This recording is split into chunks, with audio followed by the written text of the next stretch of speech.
నా పేరు అనిల్. నా ప్రశ్న సిరాజు రెహమాన్ గారికి. మీరు ఇస్లాం సైంటిఫిక్ ధర్మం అన్నారు కదా, మరి చెల్లెవరస వారిని వివాహం ఎందుకు చేసుకుంటారు? సోదరుడు మీ పేరేంటండి? అనిల్. సోదరుడు అనిల్ గారు ప్రశ్నించారు. మీరు మీ ప్రసంగంలో ఇస్లాం సైంటిఫిక్ ధర్మం అని చెప్పారు కదా, మరి అలాంటప్పుడు వరుసకు చెల్లిని ముస్లింలు ఎందుకు వివాహం చేసుకుంటారని సోదరుడు అడిగారు. సకల లోకాల సృష్టికర్త అయినటువంటి దైవం అవతరింపజేసినటువంటి గ్రంథం దివ్య ఖురాన్ సూరే మాయిదా నంబర్ 5 ఆయత నంబర్ 3లో దైవం తెలియజేస్తున్నాడు, అల్ యౌమ అక్మల్తు లకుం దీనకుం, అంటే ఈ ధర్మం ఇస్లాం సంపూర్ణం చేయడం జరిగింది అనే విషయాన్ని దైవం ఖురాన్ గ్రంథంలో తెలియజేస్తున్నాడు. అయితే ఎక్కువగా మన ముస్లిమేతర సహోదరుల్లో ఉన్నటువంటి ఒక అపోహ ఏమిటంటే, ముస్లిం సోదరులు వరుసకు చెల్లి అయ్యేటటువంటి సంబంధాన్ని వివాహం చేసుకుంటారు, వరుసకు చెల్లిని వివాహం చేసుకుంటారు అనేటటువంటి ఒక అపోహ ముస్లిమేతర సమాజంలో ఉంది. అయితే సోదరులారా, ఒక్కసారి మనం ఒక విషయాన్ని పరిశీలించినట్లయితే మన సమాజంలో ఒక వర్గం వారు భావించేటటువంటి విధానం ఏంటంటే, అన్న కొడుకుకి తమ్ముడి కూతురికి వివాహం చేసి పెళ్లి చేశారనుకోండి, అది మహాపాపంగా భావిస్తారు. ఎందుకంటే అన్న కొడుకు తమ్ముడి కూతురు ఎవరైతే ఉన్నారో వీరు పరస్పరం ఏమవుతారు, అన్న చెల్లెలు అవుతారు, కాబట్టి ఈ వివాహం పరమ పాపం అంటారు. మరోవైపు మనం చూసినట్లయితే అన్న కొడుకు చెల్లెలి కూతురికి వివాహం చేశారనుకోండి, అది ధర్మసమ్మతంగా భావిస్తారు. ఎందుకంటే వీరిద్దరూ బావ మరదలు అవుతారంటారు. అంటే ఈ విషయాలు ఒక్కసారి మనం పరిశీలించినట్లయితే, అన్న కొడుకు తమ్ముడి కూతురికి వివాహం చేస్తే అది తప్పండి, ఎందుకంటే పరస్పరం వారు అన్నా చెల్లెలు అవుతారంటారు. మరి వీరే అన్న కొడుకు చెల్లెలి కూతురికి వివాహం చేశారనుకోండి, అది ధర్మసమ్మతంగా భావిస్తారు, ఎందుకంటే వారిద్దరూ బావా మరదలు అవుతారు అని అంటూ ఉంటారు. అయితే అన్నదమ్ముల మధ్య ఎలాంటి రక్త సంబంధం ఉంటుందో అన్నా చెల్లెల మధ్య కూడా అలాంటి రక్త సంబంధమే ఉంటుంది. అన్న కొడుకి తమ్ముడి కూతురికి వివాహం తప్పైనప్పుడు అన్న కొడుకి చెల్లెలి కూతురికి వివాహము ధర్మసమ్మతం ఎలా అయింది అన్న విషయాన్ని ఒక్కసారి మనం పరిశీలించాలి. వాస్తవానికి ఇస్లాం ధర్మంలో చూసినప్పుడు మరి అన్నా చెల్లెలు ఎవరంటే ఇస్లాం ధర్మం చాలా స్పష్టంగా తెలియజేస్తుంది. ఇస్లాం చెప్పేటటువంటి విషయం ఏంటంటే, వారి ఇరువురికి ఆ పిల్లలకి తల్లి ఒకరై ఉండాలి, మొదటి విషయం. 2, తండ్రి కూడా ఒకరై ఉండాలి. 3, వారు చంటి పిల్లలుగా ఉన్నప్పుడు ఒకే తల్లి పాలు త్రాగిన వారై ఉండాలి. ఈ విధంగా స్తనీయ సంబంధం ద్వారా కూడా వారు అన్నా చెల్లెలుగా పరిగణించబడతారు. ఈ వివాహాలు ఇస్లాం ధర్మంలో నిషేధంగా భావించడం జరిగింది. చూడండి, కొన్ని మతాలలో వరుసకు మేనమామను వివాహం చేసుకుంటారు. అంటే ఒక యువతి తన తల్లి యొక్క తమ్ముని వివాహం చేసుకుంటుంది, అంటే మేనమామను వివాహం చేసుకుంటుంది. అదేవిధంగా ఒక సోదరుడు, ఒక అబ్బాయి తన తండ్రి యొక్క సోదరుని వివాహం చేసుకుంటారా అంటే అది పాపంగా భావిస్తారు. ఈ విషయాన్ని ఒక్కసారి మనం పరిశీలించినట్లయితే, ఒక అమ్మాయి తన తల్లి యొక్క తమ్ముణ్ణి అంటే మేనమామని వివాహం చేసుకోవచ్చు. కానీ ఒక అబ్బాయి తన తండ్రి యొక్క చెల్లని లేక సోదరుని వివాహం చేసుకోకూడదు. ఇక్కడ ఈ విషయాన్ని కాస్త మనం పరిశీలన చేసినట్లయితే, మరి మేనమామని వివాహం చేసుకున్నప్పుడు మేనత్తని ఎందుకు వివాహం చేసుకోకూడదు అనేటటువంటి విషయాలు కూడా మనకు ఉత్పన్నమవుతాయి. కాబట్టి వాస్తవంగా ఇస్లాం ధర్మం మానవుల కోసం ఒక సంపూర్ణమైనటువంటి ధర్మం. కాబట్టి ఎవరిని వివాహం చేసుకోవాలి, ఎవరిని వివాహం చేసుకోకూడదో అన్ని విషయాలు చాలా స్పష్టంగా ఇస్లాం ధర్మంలో తెలియజేయడం జరిగింది. ఇప్పుడు చూడండి, ఈరోజు మనము ఒక నూతన వధువరులు వారు వివాహం చేసుకున్న తర్వాత వారికి పిల్లలు కలిగి హాస్పిటల్కి వెళ్ళారనుకోండి, అక్కడ డాక్టర్ గారు ప్రశ్నిస్తున్నారు, మీరు మేనరికపు వివాహాలు చేసుకున్నారా అని అడుగుతున్నారు. ఎందుకంటే నేడు మెడికల్ సైన్స్ చెప్పేటటువంటి విషయం ఏమిటంటే, ఎవరైతే మేనరికపు వివాహాలు చేసుకుంటారో వారికి కలగబోయే సంతానానికి దీర్ఘకాలిక వ్యాధులు సంభవించే అవకాశాలు ఉన్నాయని మెడికల్ సైన్స్ ఈరోజు చెప్తుంది. కాబట్టి సోదరులారా, ఎవరిని వివాహం చేసుకోవాలి, ఎవరిని వివాహం చేసుకోకూడదు, ఎవరు వాస్తవానికి పరస్పరం అన్నా చెల్లెళ్ళు అన్న విషయం చాలా స్పష్టంగా ఇస్లాం ధర్మం తెలియజేస్తుంది. చూడండి, అంతిమ దైవగ్రంథం ఖురాన్ని ఒకసారి మనం పరిశీలించినప్పుడు, ఖురాన్లో సూరే ఫుర్ఖాన్ సూర నెంబర్ 25 ఆయత నెంబర్ 54-55ని మనం పరిశీలించినప్పుడు దైవం ఒక విషయాన్ని తెలియజేస్తున్నాడు.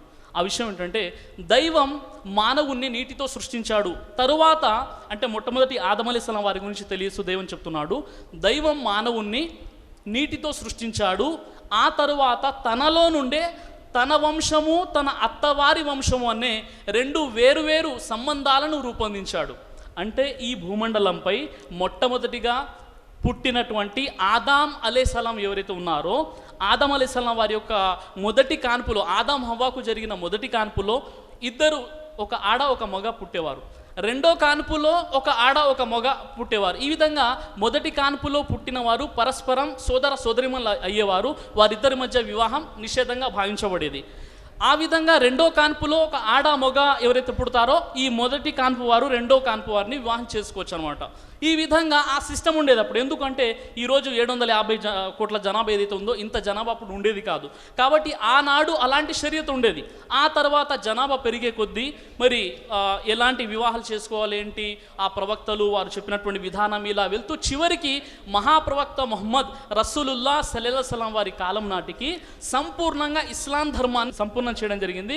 ఒక వ్యక్తి ఎవరిని వివాహం చేసుకోవాలి, ఎవరిని వివాహం చేసుకోకూడదో, ఇవన్నీ విషయాలు కూడా చాలా స్పష్టంగా ఇస్లాం ధర్మంలో తెలియచేయడం జరిగింది. కాబట్టి ఈరోజు ఏదైతే ముస్లిమేతల్లో ఒక అపోహ ఉందో, అది వాస్తవంగా చెప్పాలంటే గ్రంథాల పరిజ్ఞానం లేని కారణంగా వారికి ఒక అపోహ ఉంది. వాస్తవంగా అన్నా చెల్లెళ్ళు ఎవరు అంటే చాలా స్పష్టంగా ఇస్లాం ధర్మం తెలియజేస్తుంది. వారి తల్లి ఒకరై ఉండాలి, తండ్రి ఒకరై ఉండాలి, లేకపోతే కనీసం వారు చంటి పిల్లలుగా ఉన్నప్పుడు ఒకే తల్లి పాలు తాగిన వారు పరస్పరం అన్నా చెల్లెలు అవుతారని చెప్పడం జరిగింది. ఇంకా మేనరిక వివాహాలు మెడికల్ సైన్స్ పరంగా కూడా తప్పు. ఇస్లాం ధర్మంలో కూడా మేనరికపు వివాహాలు చేసుకోకూడదని చెప్పడం జరిగింది. కాబట్టి మీ ప్రశ్నకు జవాబు దొరికిందని ఆశిస్తున్నాం. నా పేరు శివ. నా ప్రశ్న సిరాజుర్ రెహమాన్ గారికి. మీరు సైన్స్ గురించి ఖురాన్లో ఉంది అని అన్నారు కాబట్టి కాదా, మరి వేదాలు మరియు బైబిల్లో కూడా సైన్స్ ఉంది కదా, దీని గురించి మీరు జవాబు తెలియజేయాలని కోరుతున్నాను. అస్సలాము అలైకుం. మీ పేరేంటండి? శివ. శివ గారు ప్రశ్నించారు, మీరు ఖురాన్ నుండి సైన్స్ ఉందని చెప్పారు కదా, మరి వేదాలలో బైబిల్లో కూడా సైన్స్ ఉంది కదా అనే విషయాన్ని తెలియజేశారు. అయితే మొట్టమొదటిగా ముందు విషయం మనం గ్రహించాలి, ఖురాన్ అనగానే ఇది ముస్లింల గ్రంథం అండి అనేటటువంటి ఒక అపోహ ఉంది. వాస్తవానికి ఖురాన్ సకల మానవాళి కోసం దైవం పంపించినటువంటి అంతిమ నిబంధన. ఖురాన్లో సూర ఇబ్రాహీం సూర నెంబర్ 14 ఆయత్ నంబర్ 52లో హాదా బలాగు లిన్నాసి వల్యుందరు బిహి వల్యాలము అన్నామాహు ఇలాహు వాహిద్ వల్యజక్కరు ఉలుల్ అల్బాబ్. ఇది ఒక సత్య సందేశము, ప్రపంచ మానవులందరి కోసం ఇది పంపబడిందని దైవం తెలియస్తున్నాడు. అయితే సోదరుడు అడిగినట్టుగా మరి సోదరుడు ఏమంటున్నారంటే, సైన్స్ గురించి ఖురాన్లో చాలా విషయాలు మీరు తెలియజేశారు కదా, అలాగే వేదాలలో మరి బైబిల్లో కూడా ఉంది కదా అన్నటువంటి విషయం ఒకటి అడిగారు. దీనికి సంబంధించి ఒక విషయం చెప్పాలంటే, ముఖ్యంగా మరి నా పరిశీలన ప్రకారంగా, నా పరిశోధన ఏదైతే ఉందో, వేదాలలో కూడా సైన్స్ ఉంది, కానీ ఎక్కువ శాతం ఏంటంటే అన్సైంటిఫిక్ విషయాలు చెప్పబడ్డాయి. ఉదాహరణ చెప్పాలంటే యజుర్వేదములోని 5వ అధ్యాయము 16వ వచనాన్ని మీరు చూసినట్లయితే, భూమి స్థిరంగా ఉండడానికి దేవుడు భూమి చుట్టూ మేకుల్ని పాతాడు, మేకుల్ని కొట్టాడని ఉంది. ప్రపంచంలో ఖగోళ శాస్త్రవేత్తలు ఎవరిని మీరు అడగండి, ఎవరిని ప్రశ్నించినా ఈ భూమండలంలో ఎక్కడ కూడా మేకులు కొట్టబడి లేవు. అదేవిధంగా యజుర్వేదం మీరు చూసినట్లయితే మరి ఆకాశానికి స్తంభాలు ఉన్నాయని చెప్పడం జరిగింది. అంటే భూమి నుండి ఆకాశము అది పడిపోకుండా స్తంభాలు ఉన్నాయి అన్న విషయం చెప్పడం జరిగింది. కాబట్టి ఇలాంటి విషయాలు ఉన్నాయి. చూడండి, మనము నాస్తికులకు మరి దైవాన్ని నమ్మండి అని బోధిస్తూ కొన్ని విషయాలు తెలియజేస్తున్నాం. ఇలాంటి అన్సైంటిఫిక్గా ఉన్న విషయాలు వారి ముందు ప్రస్తావిస్తే వారు ఎంత మాత్రం కూడా ఈ విషయాన్ని అంగీకరించారు. అదేవిధంగా ఏ విధంగా అయితే మీరు బైబిల్ అని చెప్పారో, బైబిల్లో కూడా మీరు చూసినట్లయితే ఆదికాండములోని 1వ అధ్యాయం 7-8 వచనాలు ఒకసారి మీరు తర్వాత పరిశీలించండి. పూర్వము గ్రీక్ మరియు రోమ్ ప్రజలలో ఒక విశ్వాసం ఉండేదన్నమాట. భూమి మరియు ఆకాశానికి సంబంధించినటువంటి ఒక వర్ణన ఉండేది. ఖచ్చితంగా అలాంటి వర్ణన, అన్సైంటిఫిక్ వర్ణన మీకు ఆదికాండంలోని 1వ అధ్యాయం 7-8 వచనాల్లో కనబడుతుంది. మరియు ఆదికాండం 1వ అధ్యాయము 16-17 వచనాలు చూసినట్లయితే చంద్రుడు సూర్యుడిని సమానంగా పోల్చి చెప్పడం జరిగింది. అంటే సూర్యుడు ఏ విధంగానైతే జ్యోతియో స్వయం ప్రకాశకుడో, అదేవిధంగా చంద్రుడిని కూడా స్వయం ప్రకాశకుడుగా చెప్పడం జరిగింది. కాబట్టి ఇది అన్సైంటిఫిక్ విషయం. మీరు పాత నిబంధనలను యోబు గ్రంథంలో 26వ అధ్యాయం 11వ వచనాన్ని చూసినట్లయితే బైబిల్ కూడా చెప్పే విషయం ఏంటంటే, మరి ఆకాశానికి స్తంభాలు ఉన్నాయని చెప్పడం జరిగింది. ఎక్కడైనా మీరు చూసారా ఈ విశ్వం మొత్తంలో ఆకాశానికి స్తంభాలు ఉన్నట్టుగా? ఇలాంటి చాలా అన్సైంటిఫిక్ విషయాలు ఉన్నాయి. ఉదాహరణకి మన్ను తినే పాము అని ఉందన్నమాట. అంటే పాము మన్ను తింటుంది. ప్రపంచంలో ఏ పాము కూడా మన్ను తినదు. ఆకుపచ్చగా ఉన్నాయన్నీ కూడా మీకు ఆహారం అని చెప్పడం జరిగింది. ఆకుపచ్చ అన్ని తింటే పోతారు, ఎందుకంటే ఆకుపచ్చ దాంట్లో విషం కూడా ఉంటుందన్నమాట. కాబట్టి ఇలాంటి విషయాలు ఉన్నాయి. చివరిగా ఒక విషయం చెప్పాలంటే, మీరు మత్తయి సువార్త 4వ అధ్యాయము 8వ వచనాన్ని మీరు చూసినట్లయితే అక్కడ ఒక విచిత్రమైనటువంటి విషయం కనబడుతుంది. అదేమిటంటే, సాతాను యేసువారిని ఒక ఎత్తైన కొండపైకి తీసుకెళ్ళి ఈ లోక రాజ్యాలని అంటే భూలోక రాజ్యాలన్నీ చూపించాడు అనేటటువంటి విషయం ఒకటి కనబడుతుందన్నమాట. మీరు చెప్పండి, ప్రపంచంలోని ఏ కొండపైకి ఎక్కితే పూర్తి రాజ్యాలు కనబడతాయి? మీలో ఎవరన్నా ఆడియన్స్లో ఎవరుంటే చెప్పండి. అంటే ప్రపంచంలోని ఇక్కడ ఒక ఎత్తైన కొండపైకి మనం ఎక్కామనుకోండి, పూర్తి ప్రపంచం మనకు కనబడాలి. మీరు ఎవరెస్ట్ శిఖరం ఎక్కినా మీకు కనబడదు. మీరు ప్రపంచంలోని పూర్తి రాజ్యాలు కనబడేటటువంటి ఏదైనా కొండ, ఏదైనా ప్రదేశం అంటే చెప్పండి. నేను సభ నిర్వహణకర్త గారికి చెప్పేసి మీకు 5,000 రూపాయలు ఇప్పిస్తాను ఇన్షాల్లా. ఏ కొండ కూడా లేదు. మీరు చివరికి చంద్రమండలంపైకి ఎక్కినప్పటికీ కూడా పూర్తి ప్రపంచంలో ఈ యొక్క రాజ్యాలు లోకాలన్నీ కనబడవు. ఎందుకంటే భూమి గుండ్రంగా ఉంది కాబట్టి. మనకి ఇక్కడ ఉదయం అయితే అమెరికాలో రాత్రి అవుతుంది. ఈ విధంగా మనం చూసినట్లయితే మరి ఇలాంటి అన్సైంటిఫిక్ విషయాలు అనేక కనబడతాయి. కానీ ఇస్లాంలో ఉండే, ఖురాన్ నుండే నేను ఎందుకు చెప్పానంటే, ఎంతోమంది నాస్తికులు ఖురాన్ చదివి చాలా ప్రభావితులైపోయారు. ఉదాహరణకు పెరియార్ రామస్వామి, తమిళనాడుకు చెందినటువంటి ఒక రాజీ పడని నాస్తికుడు అనమాట. ఆయన ఖురాన్ చదివి చెప్పిన విషయం ఏంటంటే, ఇస్లాం బానిసత్వానికి విముక్తి, అంటరానితనానికి ఔషధం అని చెప్పాడు. ఈ విధంగా చాలామంది ఉన్నారు నాస్తికులు, ఖురాన్ చదివి చాలా ప్రభావితులైపోయారు. ఇప్పుడు వారికి మనం ఇతర గ్రంథాల నుండి అన్సైంటిఫిక్ విషయాలు చెప్పామనుకోండి, అది ఒకటి సైన్స్ అంగీకరించదు, వారికి కూడా అది సరిగా ఉండదు. కాబట్టి మరి ఇక్కడ ఖురాన్ నుండే చెప్పబడ్డాయి. కాబట్టి మీరు సృష్టికర్త దైవం పంపిన ఖురాన్ గ్రంథాన్ని ఒకసారి చదువుతారని నేను ఆశిస్తున్నాను. నా పేరు శశాంక్, నేను స్టూడెంట్గా. నా యొక్క ప్రశ్న సిరాజుర్ రెహమాన్ గారికి. మీరు చెప్పినట్టుగా దేవుడు నిజంగా ఉంటే మరి నాడు కుల వ్యవస్థలు మరియు మానవులో సమానత్వం ఎందుకు లేదు? సోదరుడు శశాంత్ గారు ప్రశ్నించారు, నిజంగా దైవం అనబడేవాడే ఉంటే మరి ఈరోజు మానవులలో ఈ కుల వ్యవస్థ ఎందుకు ఏర్పడింది, అదేవిధంగా మానవుల్లో సమానత్వం ఎందుకు లేదని సోదరుడు ప్రశ్నించారు. నా ప్రసంగంలో నేను ముందే చెప్పాను, నాస్తికులు ఒక విధంగా వారు ఆశిస్తున్నారు, దైవంపై ఆరోపణ చేస్తున్నారు. అదేమిటంటే దైవం అనబడేవాడు ఇలా ఉండాలి, ఈ పనులు చేయాలని. వాస్తవానికి మనము సృష్టి రాసులం, దేవుడు సృష్టికర్త. అయితే సోదరుడు ఏదైతే ప్రశ్న అడిగాడో అందులో చాలా అర్థం ఉంది, అది న్యాయబద్ధమైనటువంటి ప్రశ్న. అదేమిటంటే ఈరోజు కుల వ్యవస్థ ఏదైతే ఉందో మరి ఈ కుల వ్యవస్థకు సంబంధించి మనం చూసినట్లయితే ముఖ్యంగా ఈ కుల వ్యవస్థ ఎందుకు ఏర్పడిందంటే దీనిలో చాలా రహస్యాలు మనకు కనబడుతున్నాయి. ముఖ్యంగా హైందవ మత గ్రంథాలలో భగవద్గీత, చతుర్వేదాలు, రామాయణం, మహాభారతం, తైతరీయ బ్రాహ్మణం, ఐతరీయ బ్రాహ్మణం, ఇలా ఉపనిషత్తుల్లో అన్ని గ్రంథాలలో కూడా వర్ణ వ్యవస్థ మనకు కనబడుతుంది. భగవద్గీతలో 4:13 శ్లోకంలో కూడా వర్ణ వ్యవస్థ మీకు ఉంటుంది. రామాయణంలో ఉంది, మహాభారతంలో ఉంది, మనుస్మృతిలో 1వ అధ్యాయంలో 5వ అధ్యాయంలో మీకు వర్ణ వ్యవస్థ కనబడుతుంది. అంటే ఈ విశ్వంలో మొట్టమొదటిగా మరి మానవులు ఎలా పుట్టారో అవన్నీ విషయాలు తెలియజేస్తూ, బ్రాహ్మణులు బ్రహ్మ ముఖం ద్వారా పుట్టారు, క్షత్రియులు బ్రహ్మ యొక్క భుజాల ద్వారా పుట్టారు, వైశ్యులు బ్రహ్మ యొక్క తొడల ద్వారా పుట్టారు, శూద్రులు బ్రహ్మ యొక్క పాదాల ద్వారా పుట్టారని ఈ విధంగా ఒక వర్ణ వ్యవస్థ చెప్పడం జరిగింది. మరి ఈ విధంగా హైందవ మత గ్రంథాల్లో చాలా విషయాలు ఈ విధంగా కనబడతాయి. మీరు మనుస్మృతి గ్రంథం 5వ అధ్యాయము 140వ మంత్రాన్ని చూసినట్లయితే శూద్రులు ఎవరైతే ఉన్నారో శూద్రుల పని ఒక్కటే, అగ్రకులాల వారికి వారు సేవ చేయడానికి కోసమే వారు పుట్టారు. వారి అలంకరణ వేశ్య వంటిది. వారు అలంకరించుకోవాలనుకుంటే వారు ఇనుపతో చేసినటువంటి వస్తువులను అలంకరించుకోవాలి, బంగారం వెండితో అలంకరించుకోకూడదు అనేటటువంటి ఇంత క్రూరమైనటువంటి విషయం హైందవ మత గ్రంథాల్లో చెప్పడం జరిగింది. కానీ ఇస్లాం ధర్మంలో అల్హమ్దులిల్లా ప్రపంచ మానవులు అందరూ కూడా ఒకే జంట సంతానం, ఆదం హవ్వ సంతానం అని ఇస్లాం ధర్మం తెలియస్తుంది. ఖురాన్లోని సూరే అల్ హుజరాత్ సూర నంబర్ 49 మీరు పరిశీలించినట్లయితే బిస్మిల్లాహిర్ రహ్మానిర్ రహీం, యా అయ్యుహన్నాసు ఇన్నా ఖలక్నాకుమ్ మిన్ దకరిన్ వ ఉన్సా వజఅల్నాకుమ్ షుఊబన్ వ కబాయిల లితఅరఫు ఇన్న అక్రమకుమ్ ఇందల్లాహి అత్కాకుమ్ ఇన్నల్లాహ అలీమున్ ఖబీర్. దైవం తెలుస్తున్నాడు, మానవులారా మిమ్మల్ని ఒకే పురుషుని నుండి ఒకే స్త్రీ నుండి పుట్టించాము, తర్వాత మీరు ఒకరినొకరు పరిచయం చేసుకోవడానికి మిమ్మల్ని జాతులుగాను తెగలుగాను చేశాము.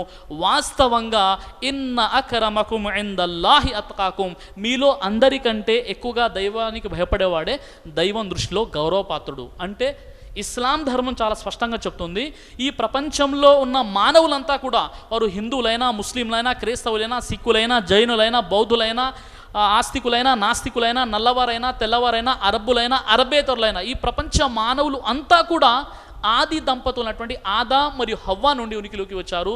పరస్పరం రక్త సంబంధికులు. ఈ వర్ణ వ్యవస్థ, ఈ కుల వ్యవస్థ ఇస్లాంలో లేదు.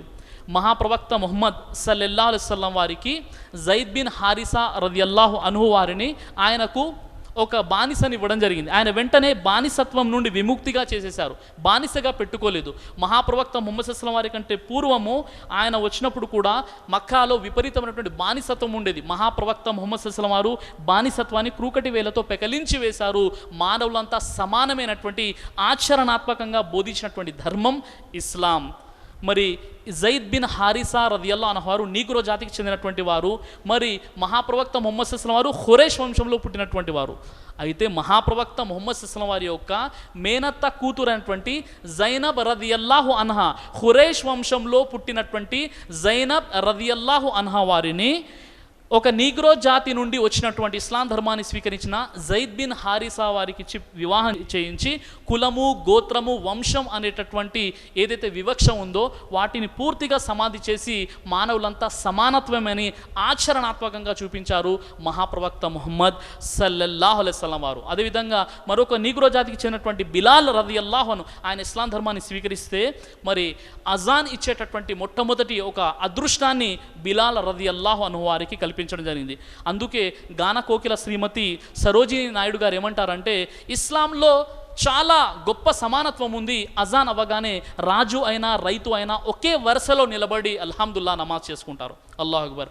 అదేవిధంగా ఇస్లాం ధర్మంలో ఉన్నటువంటి సమానత్వం ఏంటంటే అతడు ఏ కులానికి చెందినవాడైనా, ఏ మతానికి చెందినవాడైనా, నల్లవాడైనా, తెల్లవాడైనా ఎవరైనా ఇస్లాం ధర్మాన్ని స్వీకరిస్తే అతడు ఒక దైవ విధేయుడుగా ముస్లింగా మారిపోతాడు. ఎలాంటి పూర్వపరాలని లెక్కించడం జరగదు. మహాప్రవక్త ముహమ్మద్ సల్లల్లాహు అలైహి వసల్లం వారు హజ్జతుల్ విదాలు ప్రసంగం చేస్తూ చెప్పారు, కులము, గోత్రము, వంశం ఇవన్నీ కూడా నా పాదాల కింద నేను అణచివేస్తున్నాను. ఇక నుండి మానవులంతా సమానమే, మానవులంతా ఒకే జంట సంతానం. నిస్సందేహంగా మీరు భయపడండి, అల్లాహకు భయపడండి. మీలో అందరికంటే అల్లాహకు భయపడేవారే అల్లా దృష్టిలో గౌరవపాత్రులు అని చెప్పారు. కానీ ఈరోజు దురదృష్టం ఏంటంటే షేక్ అని, ఖాన్ అని, పఠాన్ అని ఈ విధంగా పెట్టుకుంటున్నారు. ఈ విధంగా పెట్టుకునేటటువంటి అనుమతి కూడా ఇస్లాం ధర్మములో లేదు. కాబట్టి సోదర మహాశయులారా, ఇస్లాం సమానత్వాన్ని బోధిస్తుంది. ప్రపంచ మానవాళి అందరి పుట్టుక ఒకే రీతిలో జరిగింది. ఎవరికి ఎలాంటి ఆధిక్యత లేదు. మానవులంతా సమానమైనటువంటి ఒక సోదర భావాన్ని చాటి చెప్పేటటువంటి ధర్మము ఇస్లాం. ఇస్లాంలో ఈ కుల వ్యవస్థ, వర్ణ వ్యవస్థకు ఎట్టి పరిస్థితుల్లో తావు లేదు. మానవులందరూ ఆదం హవ్వ సంతానం. కాబట్టి మీ ప్రశ్నకు జవాబు దొరికిందని నేను ఆశిస్తున్నాను. నా పేరు అబ్దుల్లా గౌడ్, రివర్టెడ్ ముస్లిం. నేను ఒక ప్రశ్న సిరాజుర్ రెహమాన్ సార్ని అడగాలనుకున్నా. లాస్ట్ క్వశ్చన్, ఇస్లాం అంటే శాంతి అన్నారు, మళ్ళీ అదే ఇస్లాం జీవహింసను ప్రోత్సహిస్తుంది ఎందుకు? అస్సలాము అలైకుం. సోదరుడు అబ్దుల్లా భాయ్, ఆయనకు అల్లా సత్యధర్మాన్ని ప్రసాదించాడు. ఆయన ఒక ప్రశ్న అడిగారు, ఇస్లాం శాంతి ధర్మం కదా, జీవహింస ఎందుకు చేస్తున్నారని అడిగారు. జీవహింస అనే అంశంపై నెల్లూరులో ఒక గొప్ప బహిరంగ సభ జరిగింది. ఇన్షాల్లా స్టాల్లో మీరు ఈ సీడీ తీసుకొని తప్పనిసరిగా జీవహింసకు సంబంధించినటువంటి విషయాలన్నీ మీరు తెలుసుకుంటారని నేను ఆశిస్తున్నాను. అయినప్పటికీ కొన్ని విషయాలు ఇన్షాల్లా మీకు నేను తెలియజేస్తాను. అదేమిటంటే, ఇస్లాం ధర్మములో తప్పనిసరిగా మాంసాహారం తినాలి అనేటటువంటి నిబంధన ఏది కూడా లేదు. తప్పనిసరిగా తినాలి, తింటేనే మీకు జన్నత్ స్వర్గం, లేదంటే స్వర్గం లేదని ఇస్లాంలో చెప్పబడలేదు. మొదటి విషయం, అందరూ కూడా మాంసాహారాన్ని తింటే దాని యొక్క ఖరీదు ఆకాశానికి అంటుకుంటుంది. ఇప్పుడే 500 రూపీస్ మటన్ కేజీ కిలో. కాబట్టి దయచేసి కొద్దిగా ఈ విషయాన్ని గ్రహిస్తారని ఆశిస్తున్నాను. అయితే సోదరులారా, మరి జీవహింస అనేటటువంటి అపోహ ఏదైతే ఈరోజు సమాజంలో ఉందో, హైందవ మత గ్రంథాల నుండి మనం చూసినప్పుడు జీవో జీవస్య జీవనం ధర్మ, ఒక జీవి జీవించాలంటే మరొక జీవిని చంపడం ధర్మం అని హైందవ మత గ్రంథాలు తెలియజేస్తున్నాయి. మీరు మనుధర్మశాస్త్రం 5వ అధ్యాయం 30వ మంత్రాన్ని మీరు చూసినట్లయితే, తినుటకు అనుమతింపబడినటువంటి ప్రాణులు ప్రతిరోజు తినువాడు ఎలాంటి దోషము చేయడు, అంటే అతడు ప్రతిరోజు మాంసాహారం తిన్నప్పటికీ కూడా ఎలాంటి తప్పు కాదని హైందవ మత గ్రంథాలు తెలియజేస్తున్నాయి. అదేవిధంగా ఇస్లాం ధర్మంలో చూసినప్పుడు సూర్య మాయిదాస్ నంబర్ 5లో ఆయత నంబర్ మీరు 2, 3, 4 చూసినట్లయితే అక్కడ కూడా దైవం మరి విశ్వాసుల కోసం ఏ ఆహారాన్ని తినాలి, ఏ ఆహారాన్ని తినకూడదు, మాంసాహారం ధర్మసమ్మతం అన్న విషయం అక్కడ మీకు కనబడుతుంది. అయితే ఎక్కువగా చాలామంది సోదరుల్లో ఉన్న విషయం ఏంటంటే ఇస్లాం శాంతిని బోధిస్తుంది కదండి, జీవహింస ఎందుకు చేస్తారంటే పూర్వము చాలామందిలో ఉన్నటువంటి ఒక అపోహ ఏమిటంటే మరి జీవం అనేది కేవలం జంతువులలోనే ఉంటుంది, చెట్లలో ఆ తర్వాత మొక్కలలో జీవం ఉండదు అని భావించేవారు. నేటి ఆధునిక సైన్స్ పరిశోధన చేసి చెప్పిన విషయం ఏంటంటే మొక్కలలో కూడా జీవం ఉంటుంది అనే విషయం ఆధునిక సైన్స్ మనకు తెలియజేస్తుంది. అయితే ఈ సోదరులు ఎవరైతే ఉన్నారో, ఎవరైతే జీవహింస అనేటటువంటి విషయాన్ని ఎక్కువగా ప్రస్తావిస్తూ ఉంటారో వారు మొక్కలు తినడం కూడా మానేయాలి, చెట్లను కూడా తినకూడదు. ఎందుకంటే మరి ఇక్కడ జంతువుల్లో ఏ విధంగానైతే జీవం ఉంటుందో మరి మొక్కల్లో కూడా జీవం ఉంటుంది. వాటికి ఆకలిస్తే అవి అరుస్తాయి, అదేవిధంగా వారికి బాధ కలిగితే అవి బాధపడతాయి అనేటటువంటి విషయము ఆధునిక సైన్స్ చెప్తుంది. ఉదాహరణకి చెప్పాలంటే ముస్లిములు ఒక ఒంటెని కోసారనుకోండి, ఒక ఒంటెని కోస్తే దాదాపుగా 300-400 మంది శుభ్రంగా తినవచ్చు అనమాట. ఒక ఒంటెని కోస్తే 300-400 మంది కూడా తినవచ్చు. ఒక ఒంటె అంత పెద్ద పరిణామంగా అంత పెద్దగా ఉంటుంది. అదే హైందవ సోదరులు ఆకుకూరలు తినాలనుకోండి, ఎన్ని ఆకుకూరలు కోయాలి అంటే ఎంత జీవహింస మీరు చేస్తున్నారు. కాబట్టి ఈ విధంగా చూసినట్లయితే సృష్టికర్త అయినటువంటి దైవము మానవాళి కోసం ఏది తినాలి ఏది తినకూడదు అన్ని విషయాలు చెప్పడం జరిగింది. కాబట్టి సమస్త సృష్టి మానవుని కోసం, మనిషి మాత్రం దైవం కోసమని మహాప్రవక్త ముహమ్మద్ సల్లల్లాహు అలైహి వసల్లం వారు తెలియజేశారు. కాబట్టి సోదరులారా, మరి మనము ఏ సోదరులు అయితే జీవహింస అనేటటువంటి ఒక అపోహ కలిగి ఉన్నారో ఒక చిన్న విషయం, ఒక ఉదాహరణ చెప్తాను, చెప్పి ఇన్షాల్లా ఈ ప్రశ్నకు సమాధానం ముగిస్తాను. అదేమిటంటే సోదరులు ఎవరైతే ఉన్నారో ఈరోజు మేము ఇక్కడ మహబూబ్ నగర్కి వస్తుంటే కొంతమంది జైన మత అవలంబికులు వారికి కాళ్ళకు చెప్పులు లేకుండా ఎంతో కష్టంగా వారు ఏంటంటే ముక్కుకి బట్ట కట్టుకొని వారు ప్రయాణం చేస్తున్నారు. ఈ విధంగా ఎప్పుడైతే ధర్మాన్ని అర్థం చేసుకోలేదో వారు కఠోర పరిశ్రమను చేస్తున్నారు. అశాస్త్ర విహతం ఘోరం తప్యంతే ఏ తపోజన అంటే శాస్త్రము విధింపబడనిది తమకు మరియు ఇతరులకు బాధాకరమైన ఘోర తపస్సు వారు చేయుచున్నారు. కాబట్టి వారికి ఎలాంటి ప్రయోజనం లేదు. కాబట్టి చిట్ట చివరిగా మహాప్రవక్త ముహమ్మద్ సల్లల్లాహు అలైహి వసల్లం వారు వస్తారని వేదాల్లో ఉంది, ఇతర అన్ని మత గ్రంథాల్లో ఉంది. కాబట్టి ప్రవక్త ముహమ్మద్ సల్లల్లాహు అలైహి వసల్లం వారి షరియత్ని అనుసరించి ఏ మాంసాన్ని తినాలి ఏ మాంసాన్ని తినకూడదో చాలా స్పష్టంగా చెప్పడం జరిగింది. అందుకే ముస్లిం సోదరులు సాధు జంతువుల మాంసాన్ని తింటారు, క్రూర జంతువుల మాంసాన్ని తినరు. ఇవన్నీ విషయాలు మీకు జీవహింస సీడీలో ఉంటాయి కాబట్టి సీడీ చూస్తారని ఆశిస్తున్నాను. ఒక ప్రశ్న స్లిప్ న్యూస్ ద్వారా తీసుకుంటా సిరాజుర్ రెహమాన్ గారికి. మనిషిలో మరియు కోతిలో జీన్స్ ఒకేలా ఉన్నాయి కదా, మనిషి కోతి నుండి వచ్చాడు అనడానికి అది ఆధారం కాదా? అస్సలాము అలైకుం. ఎటు తిరిగి కోతిని మాత్రం మర్చిపోలేకపోతున్నాడు మానవుడు. అయితే సోదరులారా, నేను ఒక ప్రశ్న అడుగుతున్నాను, మీలో ఎంతమంది ఉన్నారు మా తాత ముత్తాతలు కోతులు అండి, మేము కోతుల నుండి వచ్చామని చెప్పేవారు ఎంతమంది ఉన్నారు? చేయి పైకెత్తండి. ఉన్నారా ఎవరైనా? లేరు కదా. అంటే మనిషి అహసని తక్వీం అంటే ఉత్తమంగా ఉత్కృష్టంగా సృష్టించబడ్డాడు మానవుడు. మరి కోతి నుండి మనిషి వచ్చాడు అన్న విషయము అది తప్పు అని చార్లెస్ డార్విన్ యొక్క జీవ పరిణామ సిద్ధాంతానికి సంబంధించి చాలా విషయాలు మన ప్రసంగంలో నేను చర్చించాను. అయితే సోదరుడు అడిగినటువంటి ప్రశ్న ఏమిటంటే కోతిలో మరియు మనిషిలో జీన్స్ ఒకేలా ఉన్నాయి కదా, మరి కోతి నుండి మనిషి వచ్చాడు అని చెప్పడానికి ఇది ఆధారం కాదని ఒక సోదరుడు అడిగారు. దీనికి సంబంధించి ఆన్సర్ ఏంటంటే, చూడండి, మనం చూసినటువంటి కోతులు ఏవైతే ఉన్నాయో ఈ కోతుల్లో మనిషిలో జీన్స్ ఒకే విధంగా ఉండవు. అది రీనస్ జాతికి చెందినటువంటి అంటే గోరిల్లా జాతికి చెందినటువంటి రీనస్ జాతికి చెందినటువంటి కోతిలో మనిషిలో జీన్స్ దాదాపు 97% ఒకేలా ఉన్నాయని ఆధునిక సైన్స్ చెప్పింది. అందులో సందేహం లేదు. ఎందుకు అంటే దాని వెనక ఒక రహస్యం ఉంది. దైవం ఖురాన్లో తెలియస్తున్నాడు. ఖురాన్లో సూర అంబియా సూరా నెంబర్ 21 ఆయత నెంబర్ 30లో వజఅల్నా మినల్ మాయి కుల్ల షైఇన్ హై అఫలా యుమినూన్, ప్రాణమున్న ప్రతిదానిని మేము నీటితో సృష్టించాము అని దైవం చెప్తున్నాడు. అంటే కోతిలో కూడా ప్రాణం ఉంది, మనిషిలో ప్రాణం ఉంది. కాబట్టి ప్రాణమున్న ప్రతిదానిని మేము నీటితో సృష్టించాము అని చెప్పాడు. కాబట్టి జీన్స్ ఒకేలా ఉండడంలో ఎలాంటి అతిశయోక్తి లేదు. అయితే ఒక విషయాన్ని మనం గ్రహించినప్పుడు మనిషి కణంలో ఉండే సైటోప్లాజం ఏదైతే ఉంటుందో అది 80 కంటే ఎక్కువ శాతం నీటితో ఉంటుంది. ఈ సైటోప్లాజం కేవలం మనిషిలోనే ఉండదు, ప్రతి జీవిలో ఉంటుంది. కాబట్టి మరి మనిషి కోతి జీన్స్ ఒకేలా ఉన్నాయి, దాదాపు దగ్గరి సంబంధాలు కలిగి ఉన్నాయి అని చెప్పుకోవడం చాలా వింత ఏమీ లేదు, మొదటి విషయం. ఇక రెండో విషయం మనం గమనించాల్సినటువంటి విషయం ఏమిటంటే, కేవలం కోతిలోనే కాకుండా ఇతర జీవుల్లో కూడా జీన్స్ మనిషికి పోలినటువంటివి ఉన్నాయి. ఉదాహరణకి మనం చెప్పాలంటే ఒక విషయాన్ని మనం పరిశీలించినట్లయితే, మీరు బొగ్గు చూసి ఉంటారు. బొగ్గు కార్బన్ పరమాణువుల యొక్క కలయిక మరియు అమెరిక. ఏదైతే బొగ్గు మనం చూస్తామో అది కార్బన్ నుండి వస్తుంది. అదేవిధంగా వజ్రం కూడా కార్బన్ నుండే వస్తుందన్నమాట. అంటే బొగ్గు మరియు వజ్రము కార్బన్ నుండి వస్తుంది. అయితే బొగ్గు మరియు వజ్రం రెండు సమానమేనా?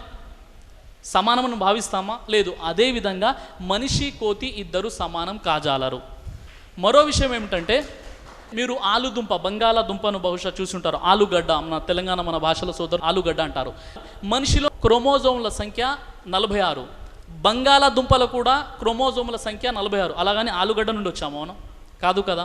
అదేవిధంగా కోతిలో 86 క్రోమోజోముల సంఖ్య, కోతిలో 86, మనిషిలో 46, ఆలుదుంపలో కూడా 46. అలాని ఆలుదుంప నుండి మనం రాలేదు. కాబట్టి సోదరులారా, మరి మనిషి 18 లక్షల జీవరాశుల్లో ఉత్కృష్టమైనటువంటి జీవరాశి మనిషి.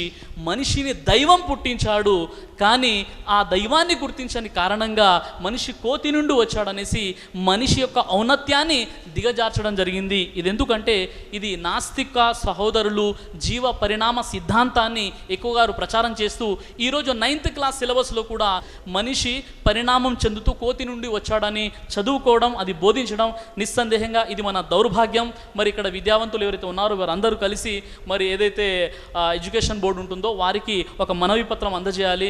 మరి జీవ పరిణామ సిద్ధాంతం తప్పు, డార్విన్ సిద్ధాంతం తప్పు అని చెప్పిన తర్వాత కూడా ఎందుకు ఈ పాఠాలు బోధిస్తున్నారని మరి మనము వెళ్ళి ఆ యొక్క ఎడ్యుకేషన్ బోర్డుకి మనం కంప్లైంట్ చేయాలని నేను కోరుతున్నాను. కాబట్టి సోదరుడైనటువంటి ప్రశ్నకు జవాబు దొరికిందని నేను ఆశిస్తున్నాను.